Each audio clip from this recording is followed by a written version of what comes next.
El documental lo decidí hacer cuando regresé de Estados Unidos de hacer estudios de maestría, sabiendo que en Estados Unidos para esas fechas, estoy hablando de 2009, todavía había cines en California que exhibían cine mexicano en español, cosa que ya no existía en México. Descubrí que era una historia que estaba ligada con una personalidad de mi familia, que yo no conocí, pero que siempre me había causado muchísima curiosidad.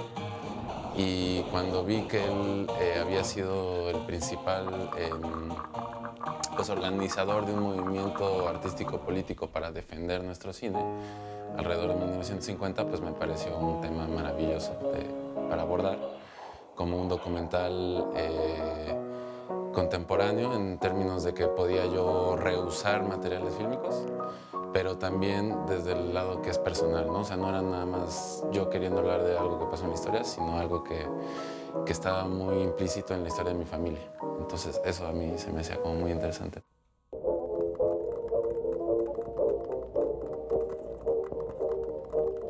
Es tío abuelo, Miguel Contreras Torres. Fue uno de los grandes cineastas del periodo de la época de oro.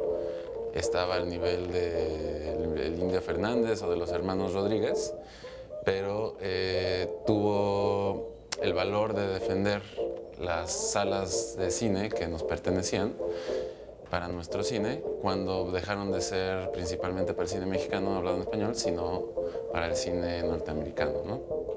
Que empezó a inundar nuestras salas. Entonces él, como tenía una gran posición social en la industria y en el medio, intentó organizar a muchos actores, directores, productores, sonidistas, todo, para revertir este proceso. Y al tener este trabajo político, pues como es normal en México, fue borrado, fue ignorado, se le dejó de apoyar desde el lado de producción, ya no pudo producir más películas, se dedicó a escribir libros, a hacer periodismo. Y su nombre lentamente fue borrado de la historia oficial, ¿no? Cuando fue uno de los grandes nombres de cómo fue que el cine de la nada en los 10 y 20 llegó a ser, pues, si no la industria más importante, por lo menos la segunda más importante en el mundo, ¿no?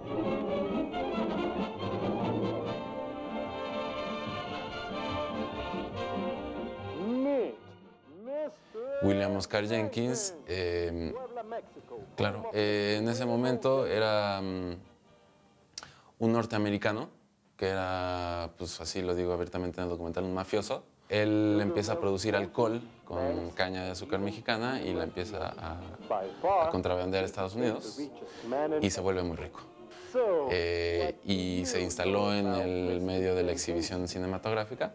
Lentamente se empieza a apropiar mediante de la presión inmobiliaria o de la presión criminal, desfachatadamente, a todos los otros pequeños dueños de cines de todo el país. Entonces lentamente va comprando a las grandes, a las pequeñas, va borrando a todas las compañías de exhibición nacional que le pertenecían a mexicanos, en base a amenazas, a secuestros, incluso se habló de asesinatos, quemaron cines, es decir, aplicaron toda una estrategia de mafia para realmente que sus dos compañías o tres compañías fueran los principales dueños de todas las salas de cine del país, ¿no?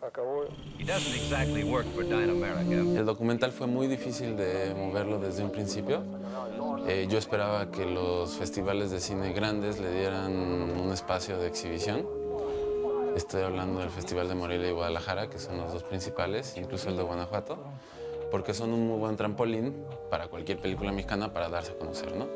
Y pues me parece que ellos, al estar asociados con las principales compañías de exhibición de hoy en día, las comerciales, pues no les interesaba dar salida a este tema, porque a fin de cuentas yo retrato lo que sucedía en los 50s, que sigue sucediendo. Es decir, que hay un monopolio, ahora es un duopolio, pero es un duopolio de que dos compañías son las principales compañías que exhiben el cine y ellas siguen pensando y siguen teniendo la mentalidad de que al público mexicano no le interesa el cine mexicano. Pero nadie había levantado la voz así abiertamente, haciéndolo público, el poder que tiene ya el sector de la exhibición. Hola, mi nombre es Andrés García Franco, director y guionista del documental La historia negra del cine mexicano, que fue producido por la UNAM en el 2016. Hay una respuesta para reunirse con él y debatir esto en términos amistosos. Si no hay respuesta, entonces